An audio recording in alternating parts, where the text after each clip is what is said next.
بسم اللہ الرحمن الرحیم۔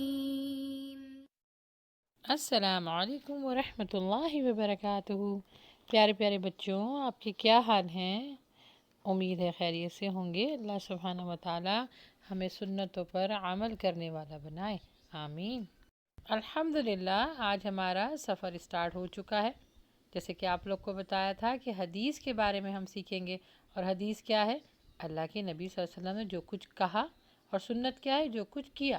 تو انشاءاللہ آج سے ہم یہ سب کچھ جانیں گے کہ ہمارے نبی صلی اللہ علیہ وآلہ وسلم نے ہمیں زندگی گزارنے کے لیے کیا کیا بتایا ہے۔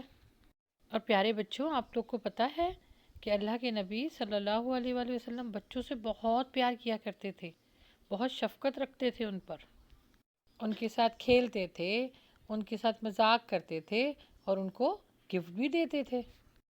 تو آپ کو بھی اگر اللہ کے نبی صلی اللہ علیہ وآلہ وسلم سے گفٹ چاہیے تو ان 40 حدیثوں کو یاد کیجئے، عربک میں بھی اور اردو میں بھی۔ اور انشاءاللہ اس ویڈیو میں، بلکہ آنے والی تمام ویڈیو میں، ایک ویڈیو میں 2 حدیثیں ہوں گی، چھوٹی چھوٹی سی ہیں، زیادہ بڑی نہیں ہیں، تاکہ آپ کو یاد کرنے میں آسانی ہو اور خاص طور پر عمل کرنے میں آسانی ہو۔ تو انشاءاللہ پھر ہمیں جنت بھی ملے گی نا۔ جی، تو آئیے آج کا لیسن اسٹارٹ کرتے ہیں۔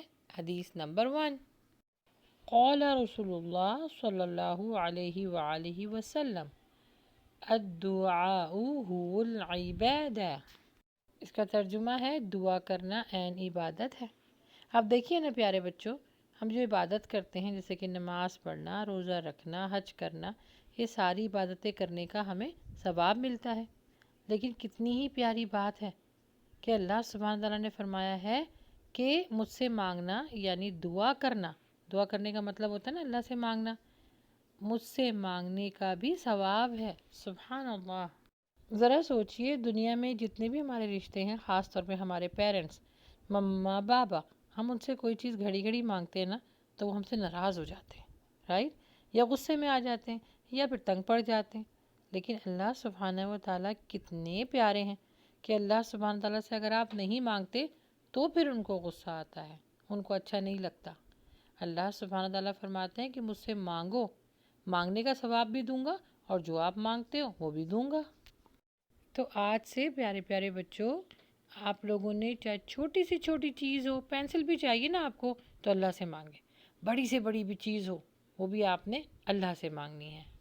اور مانگنے کا طریقہ کیا ہے؟ اللہ سبحانہ تعالیٰ کی پہلے تعریف کریں، اللہ کو بہت اچھا لگتا ہے۔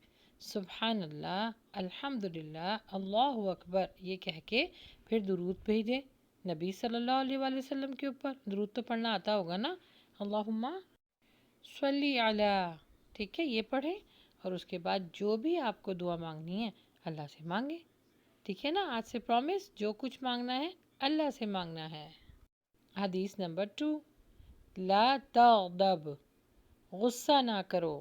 اس کا مطلب ہے کہ غصہ آتا ہے، تبھی تو نبی صلی اللہ علیہ وآلہ وسلم نے یہ فرمایا کہ غصہ نہ کرو۔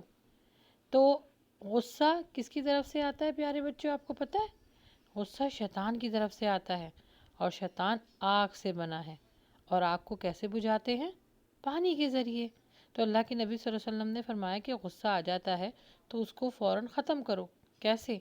وضو کے ذریعے۔ جیسے ہی آپ کو غصہ آئے فوراً وضو کر لیجئے۔ یا ایک اور طریقہ بتایا ہے، اعوذ باللہ من الشیطان الرجیم پڑھ لیجئے۔ اس کے معنی تو سب کو آتے ہوں گے۔ اور زیادہ غصہ آ رہا ہے تو پانی پئیں، اور اپنی پوزیشن کو چینج کر لیں۔ کھڑے ہیں تو بیٹھ جائیے، اگر بیٹھے ہیں تو لیٹ جائیے، یا پھر اس جگہ سے ہٹ جائیے۔ یہ طریقہ اللہ کے نبی صلی اللہ علیہ وآلہ وسلم نے بتایا ہے۔